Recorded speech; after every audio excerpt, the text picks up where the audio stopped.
이게 사실 좀 충격적인 사건이고 오늘 온라인에서도 많은 분들이 보셨던 그런 사건이에요. 알코올 중독 아내를 남편이 결국 이제 폭행해서 숨지게 한 사건인데 그 과정이 좀 충격적입니다. 4파로 재구성을 해봤는데 30대 부부였습니다. 남편 A 씨는 아내 B 씨가 계속 이제 좀 술에 취해서 들어오다 보니까 아예 이 아내를 밖으로 나가지 못하게 쇠사슬 줄로 해서 냉장고에 고정시켜서 이제 감금했다는 거예요. 근데 하지만 이후에도 아내가 술에 취해서 경찰 도움으로 집에 돌아오는 일이 발생을 하니까 결국 이제 폭행을 해서 숨지게 한 혐의를 받은 그런 사건입니다.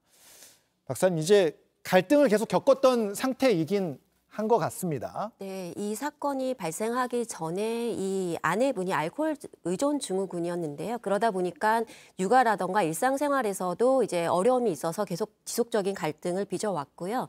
지난해 11월에는 아내가 술에 취해서 잠을 자다가 이불에 소변을 보는 일이 발생했습니다.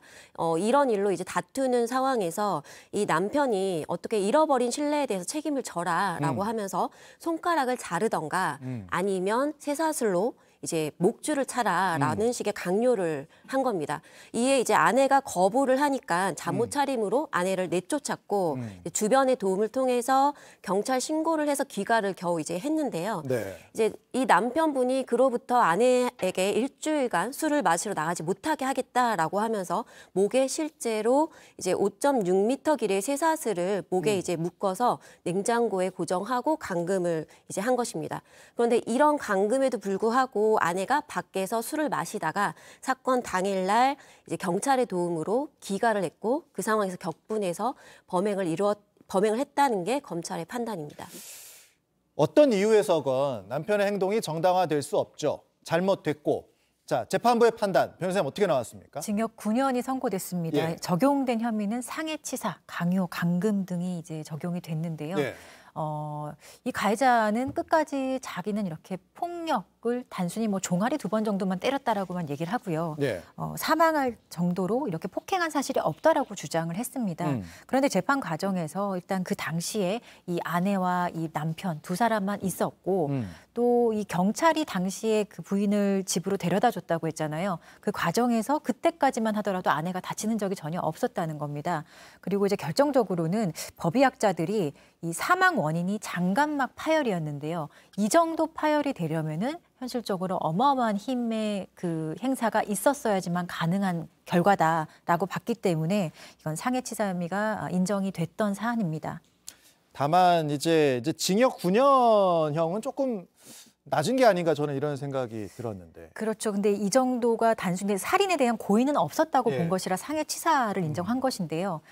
아마 고의에 대한 문제도 조금 쟁점이 되지 않았을까 싶은데 사실 이 정도의 폭행을 하였다면 살인에 대한 고의, 최소한 미필적인 고의도 있는 사안이라고 보여지는데 아무튼 상해치사 정도로만 인정이 돼서 살인죄가 아니기 때문에 결국에는 형량이 이렇게 낮아지게 된 것으로 보입니다.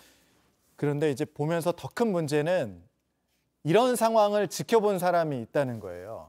그러니까 4살 아이라는 건데 당연히 정서적 학대가 아니겠습니까? 네, 이 사건의 피해는 사실 사망한 아내뿐만 아니라 이 부부의 아이도 있는데요.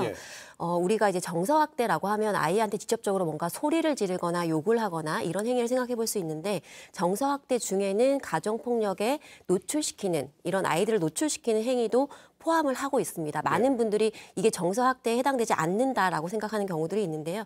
실제로 이제 아동학대법이 이제 개정이 되면서 이 부분 가정폭력에 노출시키는 이런 행위도 정서학대에 해당이 되는 부분이 포함이 되어 있고요. 마찬가지로 이런 행위 자체에 그 가정폭력, 최초의 가정폭력에 노출된 아이들의 65%가 사실은 미취학 아동입니다. 그러니까 굉장히 어린 그 시기에 이런 폭력에 이제 노출되어 있고 이런 것들이 아이의 정서 행동상에 당연히 부정적인 영향을 미치는 건 당연하고요.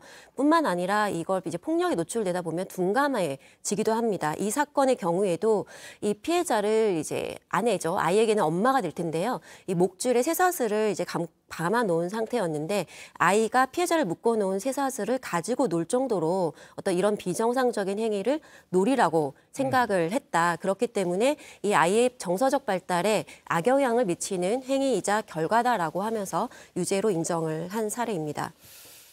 알겠습니다. 굉장히 좀 충격적이었고 안타까웠던 그런 사건이었고요.